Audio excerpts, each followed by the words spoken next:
I have a $600 car payment. Should I pay it off before buying? So what you actually want to look at is what is limiting you to purchase? Is it income, credit, or savings? I call it the lending trifecta, right? So let's say hypothetically your car payment, like you mentioned, was $600 a month. I would actually look at one of the lending guidelines, which says if your car loan, not a lease though, not a lease, a car loan. So if it's 10 months or less, the lender should automatically remove that from your debt to income, depending on the loan program. So if it's 10 months or less, meaning the lender's going to be like, okay, well, it's going to be paid off in the future. So we're just going to exclude it from your debt to income profile.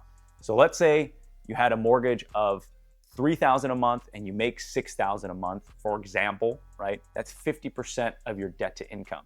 Now, if you throw a car loan on there, $3,000 plus $600 car loan, that's well above 50%. That's kind of like the threshold that most lenders look at.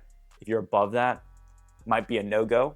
So in that situation, if it's 10 months or less, it'll automatically get removed. So you can just save that, whatever the payoff is, maybe it's $8,000 or so, and just keep that in your bank account. So what I'm basically doing is figuring out, is the debt actually blocking my approval?